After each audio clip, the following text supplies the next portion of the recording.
오늘 우리가 함께 묵상할 하나님의 말씀은 열왕기상 20장의 말씀입니다. 말씀 봉독은 13절부터 21절 말씀까지 하겠습니다.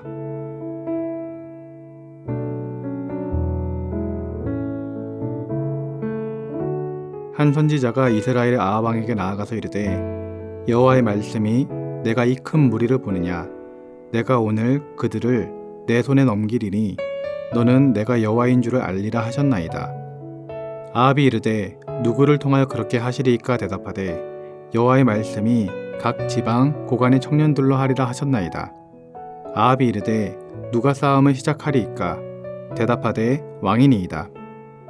아합이 이에 각 지방 고관의 청년들이 계수하니 232명이요 그 외에 모든 백성 곧 이스라엘의 모든 자손의 계수하니 7,000명이었더라. 그들이 정오에 나가니 벤하닷은 장막에서 돕는 왕 32명과 더불어 마시고 취한 중이라. 각 지방의 고관의 청년들이 먼저 나갔더라.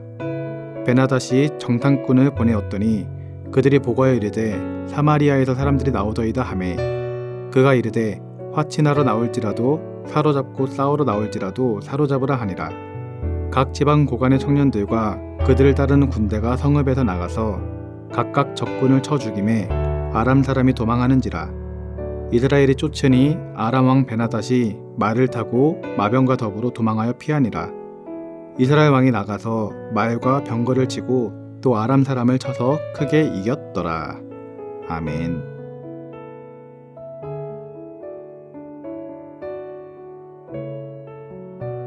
열왕기상 20장에는 아람과 이스라엘의 전쟁이 있었음을 알려주고 있습니다. 20장에 소개되고 있는 아람과의 전쟁을 통해서 보면 하나님이 함께하는 군대가 어떻게 되는지, 그리고 하나님을 믿지 않고 스스로의 힘을 믿으며 교만에 빠진 자가 어떻게 되는지를 발견할 수 있습니다. 무엇인가 많이 가진 사람은 가진 것을 의지하기 때문에 대체적으로 교만해지는 경우가 많이 있습니다. 왜냐하면 남들보다 많이 가진 것을 의지하여서 나오는 행동들이 교만하거나 거만하게 표현되는 경우가 많기 때문입니다. 오늘 본문에 나오는 아람의 벤하닷 왕을 봐도 이 사실을 알 수 있습니다. 오늘 본문 20장을 보면 아합 왕 시대에 아람의 벤하닷 왕이 다른 왕들 32명과 함께 북이스라엘 쳐들어와서 금과 은 그리고 왕궁의 자녀들과 젊은이들을 다 내놓으라고 한 것을 볼 수가 있습니다. 이때 쳐들어온 군대의 숫자는 무려 10만 명이었습니다. 우리가 10만 대군이라고 표현하는 것처럼 10만 명은 엄청난 숫자입니다. 심지어 아람 군대는 다른 왕 32명과 함께 같이 싸우러 나왔습니다. 그 당시 아람은 통일된 국가 형태가 아니라 여러 개의 소규모 도시 국가로 구성되었기에 그 당시에는 여러 왕들이 있었습니다.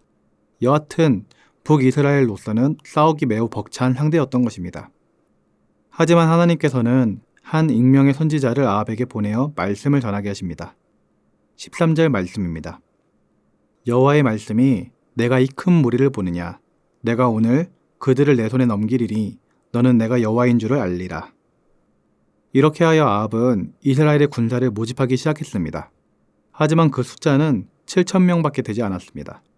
숫자로만 본다면 7,000명 대 10만 명이었습니다. 이것은 상대가 되지 않는 싸움이었던 것이죠. 7,000명이 어떻게 10만 명을 이길 수 있겠습니까? 그러나 오늘 말씀을 보면 하나님이 함께한 이스라엘이 전쟁에서 승리하는 것을 볼 수가 있습니다. 아람 왕 벤하닷은 군대 숫자만 믿고 너무나 교만하여 작전도 세우지 않고 계속 술을 마시며 취하여 있었던 것입니다. 이스라엘을 얼마나 얕보았으면 전쟁이 일어나는 순간에도 모여서 술을 마셨겠습니까? 이것은 전쟁에서 절대적으로 승리하리라고 확신한 나머지 세밀한 작전도 세우지 않고 먹고 마시며 취해 있었던 것입니다. 16절 말씀을 보겠습니다. 그들이 정오에 나가니 벤하닷은 장막에서 돕는 왕 32명과 더불어 마시고 취한 중이라. 이처럼 벤하닷은 교만한 가운데 먹고 마시며 방심한 가운데 있었습니다.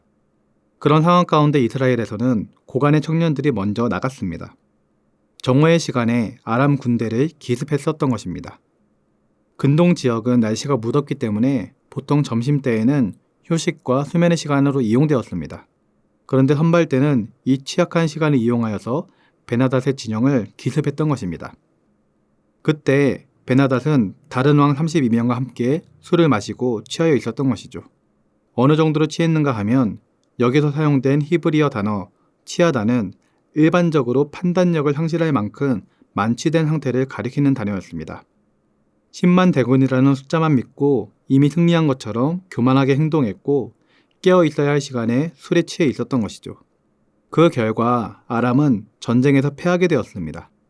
아람 왕 베나닷은 말을 타고 마병과 함께 도망하여 피하게 됩니다.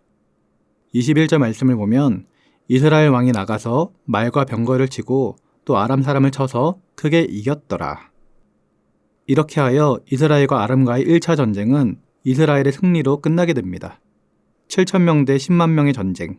누가 봐도 아람의 군대가 승리할 것처럼 보였지만 교만한 가운데 자기 자신들의 숫자만 믿었던 아람 군대는 패배할 수밖에 없었던 것입니다. 잠언서에 보면 교만은 패망의 선봉이라고 했습니다. 교만은 사람으로 하여금 깨어있지 못하게 만듭니다. 자신의 것을 의지하여 기고만장한 태도를 보이게 합니다. 교만한 사람은 깨어있지 못함으로 낭패를 보고 실패하게 되어 있습니다. 그냥 실패하는 것이면 그나마 다행이지만 교만하여 깨어있지 않은 사람은 아주 멸망하게 되는 것입니다. 3세기 중엽에 밀라노의 설교가였던 암브로시우스는 그 성격이 강직하기로 유명했습니다. 당시 로마 황제였던 데오도시우스가 예배당에 들어와서 성직자석에 앉으려 했을 때 암브로시우스는 이를 금하며 그를 평신도석으로 돌려보냈다고 합니다. 이 일이 있은 후에 데오시우스 황제는 유명한 말을 남겼습니다. 나는 일평생 나에게 진리를 말해주는 사람을 단 한 사람도 만나지 못했습니다. 하지만 밀라노의 암브로시우스는 불의와 타협하지 않는 훌륭한 성직자의 자격을 갖춘 사람이었습니다. 나는 그로 인해 그릇된 길에서 올바른 길로 돌아설 수 있었습니다. 교만했던 로마 황제 데오시우스는 다행히 암브로시우스 덕분에 겸손해질 수 있었던 것이죠. 우리는 오늘 말씀을 통해 겸손한 자가 되어 깨어 있어야겠습니다. 절대로 교만해서는 안 되겠습니다. 교만은 패망의 선봉이라 했던 잠언 말씀과 같이 교만은 우리로 하여금 하나님과 멀어지게 만듭니다. 사단이 하와를 깰 때에도 선악과를 먹으면 하나님처럼 눈이 밝아지게 될 것이라며 교만하게 만들었습니다. 바벨탑을 쌓을 때도 사람들은 탑을 쌓아서 하나님과 같이 높아지자고 하였습니다. 이처럼 교만은 하나님과 멀어지는 행동으로 하나님이 절대로 원하는 모습이 아닙니다. 그래서 예수님께서도 제자들에게 높아지려 하는 자가 오히려 낮아질 것이고 낮아지려 하는 자가 오히려 높임을 받을 것이라고 말하였던 것입니다. 사랑하는 성도님들은 교만하지 않고 겸손하게 살아가고 있으십니까? 내가 교만한지 교만하지 않은지를 살펴보려면 내가 하나님을 의지하여 기도하며 살아가고 있는지를 보면 알 수 있습니다. 왜냐하면 교만한 자는 기도하지 않기 때문입니다. 하나님을 의지하지 않고 자기 자신만을 의지하기 때문입니다. 여러분, 우리는 지금 마지막 때를 살아가고 있습니다. 그렇기 때문에 날마다 기름을 준비한 처녀들처럼 영적으로 깨어 있어야 할 줄 믿습니다. 이렇게 이 시대에 깨어있는 자가 되기 위해서는 반드시 교만을 버려야 합니다. 교만의 병에 걸리는 순간 영적으로 잠을 자게 되어 있습니다. 교만하면 하나님도 보이질 않게 됩니다.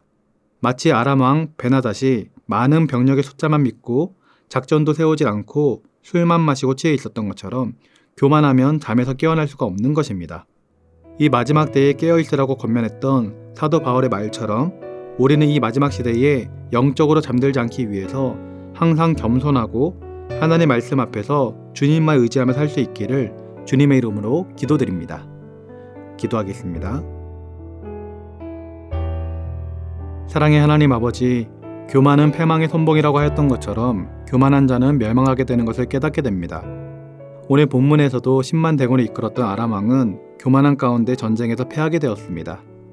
우리도 하여금 교만한 자가 되지 않게 하시고 날마다 하나님 앞에 겸손한 자가 되어 주님만 의지하며 살아갈 수 있도록 은혜를 더하여 주시옵소서. 겸손의 극치를 보여주셨던 예수님처럼 이 세상을 살아갈 때 나의 나된 모습은 벗어버리고 주님과 같이 낮아진 모습으로 하나님의 영광을 위하여 살아갈 수 있도록 인도하여 주시옵소서. 감사를 드리며 예수님의 이름으로 기도드립니다. 아멘. 하늘에 계신 우리 아버지, 아버지의 이름을 거룩하게 하시며 아버지의 나라가 오게 하시며 아버지의 뜻이 하늘에서와 같이 땅에서도 이루어지게 하소서.